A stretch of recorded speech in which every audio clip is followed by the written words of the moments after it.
सलाम एवरीवन, मेरा नाम सिद्रा रजब है और मैं बाय प्रोफेशन एक टीचर हूँ। आज का वीडियो थोड़ा सा हटके है। आज मैं बात करने जा रही हूँ स्टूडेंट्स के उन प्रॉब्लम्स के बारे में जिनके बारे में वो अपने साय से भी डिस्कस करने से डरते हैं। और सिर्फ वो प्रॉब्लम्स नहीं, उनके सोल्यूशंस भी हैं जो बिल्कुल करीब पड़े हुए। हमने कभी सोचा ही नहीं कि उनको ज़रा हाथ बढ़ाकर अडॉप्ट कर लें, आसानी से उनको अपनाया जा सकता है। हमारी बॉडी हर वक्त हमारे साथ है, हमें इसे सर्च करने के लिए कहीं जाने की ज़रूरत नहीं है।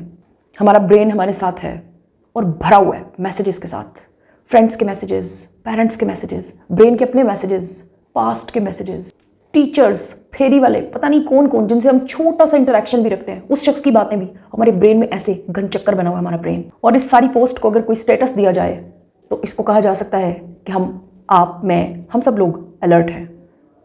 इसीलिए वो मैसेजेस हमारे दिमाग में चल रहे हैं, हमारा ब्रेन एक्टिव है। आज मैं आपके उसी ब्रेन की खलबली को सॉल्यूशंस के साथ ईजी करने के लिए आई हूँ, डिस्कस करने के लिए आई हूँ। और मैं खुद इन सारे प्रॉब्लम्स में से गुजरी हूँ। मैं किसी दूसरे प्लैनेट का इंसान नहीं हूँ और ना ही मैं कोई ऐसी इंसान हूँ जो अपने आने वाले बच्चों को ये कहता है या कहती है कि मैंने तो ऐसा कभी नहीं किया था, या हाँ ये क्या कर रही हो तुम। आई बिलोंग टू यू, मैं बिल्कुल वैसी हूँ जैसे आप लोग हैं। अच्छा, बॉडीली प्लेयर्स को सोचते हैं बच्चे पढ़ते हुए, उनके छोटे छोटे अजीब अजीब से एक्सपीरियंसेस, ज़ाहिर है उनकी बॉडी में चेंजेस आ रहे हैं, बड़े हो रहे हैं। उनको जब वो एक्सपीरियंसेस करने को मिलते हैं, उनको समझ में नहीं आ रहा होता कि हमारे साथ हो क्या रहा है, तो फिर वो कंफ्यूज होते हैं।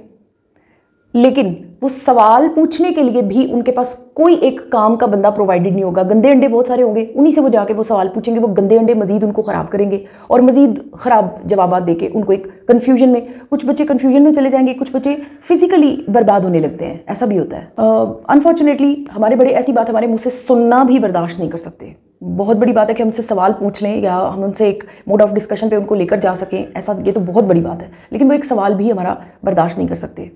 छोटी मोटी दोस्तियाँ, छोटा मोटा फिजिकल रिलेशनशिप, ब्रेकअप्स और फिर रिजल्टेंट वेक्टर वही फ्रस्ट्रेशन, डिप्रेशन, जो कि आपका पास्ट बनते चले जाएगा। अनफॉरगेटेबल रिजेक्शंस, ये सब कुछ हमारी यूथ का हिस्सा बनता है। फिर वो एक बच्चा तैयार होता है जिसके ब्रेन में बाकायदा बिल्डिंग्स बनी होती हैं इन्हीं सब चीज़ों की जिनका जिक्र मैंने एक लम्हा पहले किया। अब सबसे पहली बात यह है बच्चों और बड़ों, जो भी आप मुझे देख रहे हैं, कि किसी ने आपकी मदद नहीं करनी है। अनफॉर्चुनेटली, मैं बार बार अनफॉर्चुनेटली का वर्ड इसलिए यूज़ कर रही हूँ कि अनफॉर्चुनेटली के अंदर ही फॉर्च्यून छुपा होता है। हमारे फेलियर के अंदर, थप्पड़ के अंदर एक सीख होती है। अब वो सीखना आपने और मैंने खुद ही है। किसी ने हमें किसी सवाल का जवाब नहीं देना। सबसे इंपॉर्टेंट और सबसे पहला step to come out of that phase जिसमें कि आप गिर चुके हैं, जैसे वो चक्की चलती है ना, उसके अंदर आप पिस रहे हैं। अब आपने उसमें से निकलना कैसे? वो आपको खुद नहीं छोड़ेगी, उससे ज़्यादा कुव्वत अपने अंदर भरनी पड़ेगी, फिर ही आप उसको किक आउट करके अपना आप जो है उससे छुड़वा सकेंगे। उसका सबसे पहला स्टेप है चलना शुरू कर दें। पैदल चलें, तेज़, इसको वॉक बोलते हैं, आप इसको वॉक बोलें, पैदल चलना तेज़ बोलें, ज़िंदगी की तरफ बढ़ना बोलें। और जब आप उस पर चल रहे हो तो आपके दिमाग में ये चीज़ें चलनी चाहिए कि ये वॉक मजाक नहीं है, ये ज़िंदगी की तरफ मैं बढ़ रही हूँ। मैं अपने माजी को पीछे, बहुत पीछे छोड़ के मुझे बहुत आगे निकलना है उससे। I am not going to think it. आप ज़रा प्रैक्टिकली सोचेंगे, जो आपका ब्रेन फारिग है, बिल्कुल फारिग, आपके पास कोई एक्टिविटी नहीं है, वो फारिग बैठ के क्या कर सकता है? और आप कोई कुकिंग करना शुरू कर दें, आपका ब्रेन अब फारिग नहीं है, आप कुछ कर रहे हैं, आप वॉक कर रहे हैं तो कुछ कर रहे हैं। ये मैंने कमज़ोर तरीन स्टेप्स की बात की है जो प्रैक्टिकली आपको बहुत फ़ायदा देने वाले हैं within 3 days। Point number 2 is very important, that is self appreciation. Self realization तब तक नहीं मुकम्मल होती जब तक हम खुद को अप्रिशिएट नहीं करते।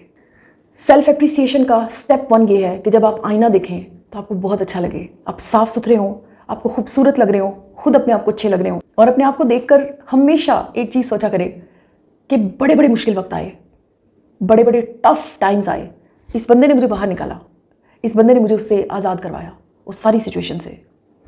वो बंदा आपको आईने में नज़र आ रहा है, वो बंदी आपको आईने में नज़र आ रही है, उसे इज्जत दें, उससे प्यार करें। पॉइंट नंबर 3 बड़ा इंपॉर्टेंट है। हमारी सोसाइटी, हमारे लोग, हमारा इर्द गिर्द का एक एक ज़र्रा हमें चांस नहीं देगा।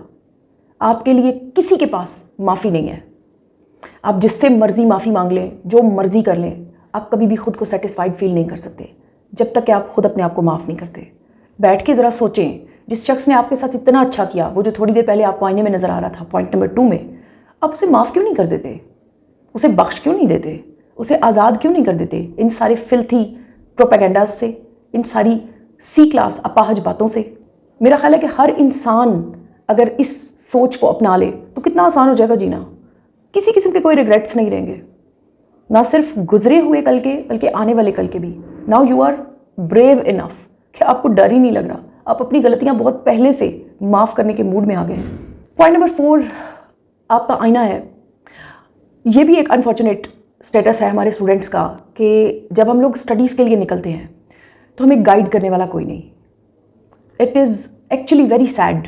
और हम लोगों के पास मशवरा करने के लिए जो गुंजाइश बचती है वो फिर से वही वाले बड़े होते हैं। और मैं इतनी अनफॉर्चुनेट हूँ इस मामले में कि मैंने इतना ऑब्जर्व किया है, वो मदर्स और वो फादर्स मैंने अपनी आंखों से देखे हैं जिनको बचपन में, जिनके रेफरेंसेस पे मौजूद है, जिनके सर्टिफिकेट्स पे मौजूद है कि ए नहीं सी पढ़दा, ए नहीं पढ़दी, वो पेरेंट्स अपने बच्चे को जूतों से, थप्पड़ों से, मुक्कों से, हर तरह से कुट लगा रहे हैं कि पढ़ो पढ़ो पढ़ो। अब हमारे मशवराबाज जो है ना, जो मशवरागीर हैं, वो भी यही बड़े हैं।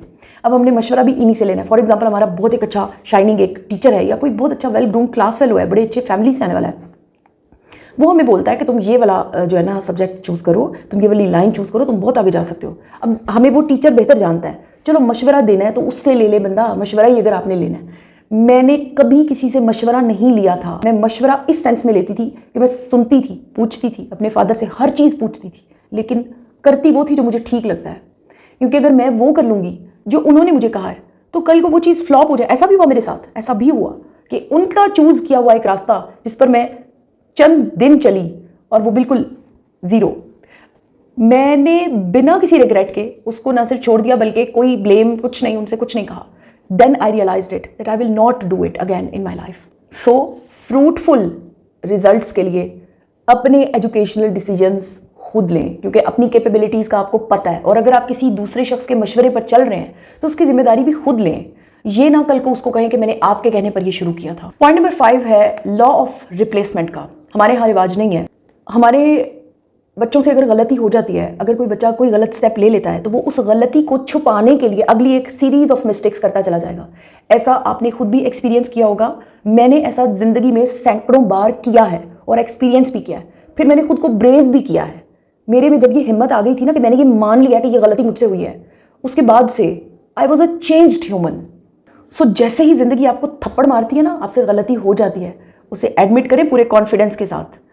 किसी को बताने की जरूरत नहीं है, ये कहने की जरूरत नहीं है कि हाय मुझसे गलती होगी अब आप उसका ढोल पीटना शुरू कर दें। No, don't tell about your mistakes to anyone, क्योंकि जिसको आप हमदर्द समझ के वो बता रहे हैं, वक्त का कोई पता नहीं वो शख्स आपकी लिस्ट में कहाँ पर स्टेटस इख्तियार कर जाए, किस वक्त। So be brave for yourself only. इतना बड़ा दिल करें और उसके अंदर अपनी गलतियों को दफन करें, उनको माफ़ करें। आपने देखा है इसी एज में बच्चे मोहब्बत कर बैठते हैं और बच्चे ये कहते हैं कि मैं मर जाना इसके बगैर, बस ये नहीं हो सकता। ये सारी सोच इम्प्रैक्टिकल है और ये सिर्फ इसलिए है कि आप लैक ऑफ एक्टिविटी का शिकार हैं, आप लैक ऑफ सेल्फ रियलाइजेशन का शिकार हैं। आपको पता ही नहीं है कि आपके अंदर का जिन कितना बड़ा है, आप उसे कैसे कैसे यूटिलाइज कर सकते हैं। हमारे यहाँ पेरेंट्स ब्लेम तो करते हैं कि ये फलां बच्चा देखो, उसके ग्रेड्स देखो, लेकिन आप ये नहीं देखते कि उस बच्चे को उसके पेरेंट्स ने कितनी फैसिलिटीज़ प्रोवाइड की हुई हैं, उसके पेरेंट्स उसको कितनी रिस्पेक्ट देते हैं, उसके पेरेंट्स उसकी एक्टिविटी पे नज़र रखते हैं, उसको एक्टिव रखते हैं, खुद उसके साथ एक्टिव रहते हैं, उसकी बात सुनते हैं। आप अपने बच्चे को यहाँ से पकड़े हुए हैं और उसको कह रहे हैं कि उसको देखो वो क्या कर रहा है। ये सब कुछ आपने समझना है। मैं बच्चों के बारे में बोल रही हूँ या उस शख्स के बारे में बोल रही हूँ जो प्रॉब्लम में है। जो शख्स प्रॉब्लम में है, कसूर उसी का है, गलती उसी से कहीं ना कहीं हो रही है। Kick out that problem, you can do it, it is not difficult. आपने तस्बीह पढ़ते हुए एक्सपीरियंस किया होगा खुद को। एक रट्टा है जो अपने दिल के अंदर पकड़ लें, उसे बोलते चले जाएं, मैं कर सकता हूँ, मैं करूँगा, मैं कर सकती हूँ, मैं करूँगी, मैंने किया है, मैं कर लूँगी, मुझसे हो जाएगा, मैं कर सकती हूँ। ये आपके अपने कान सुनेंगे। अपनी बहादुरी पर अपने आप को खुद दाद दें।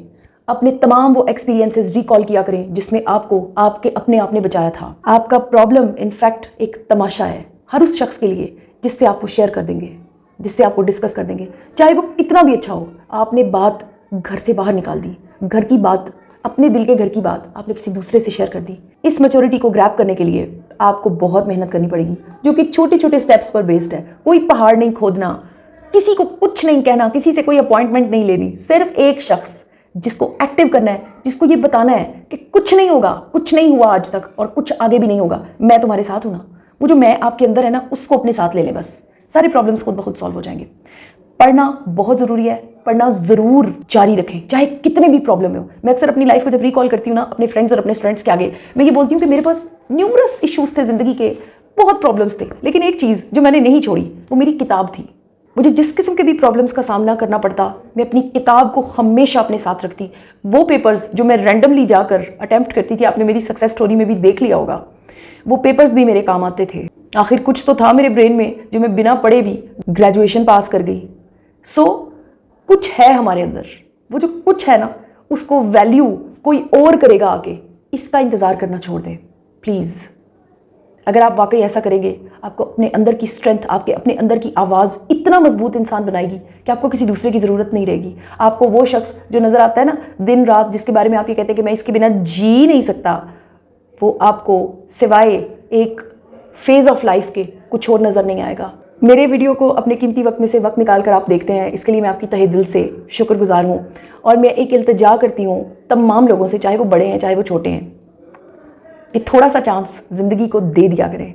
थोड़ा सा चांस उन बच्चों को दें जो ज़िंदगी को नए नए देख रहे हैं, उनको कुछ नहीं पता, वो वाइट पेपर्स की तरह बड़ों के हाथ लग चुके हैं। उनको अच्छे से पेंट करें ताकि वो बहुत अच्छे ज़ाहिर हों, खुद पर भी, सोसाइटी पर भी, और इस ज़िंदगी को वो ड्रैग करने के बजाय पल पल जिएं। Thank you so much, good bye.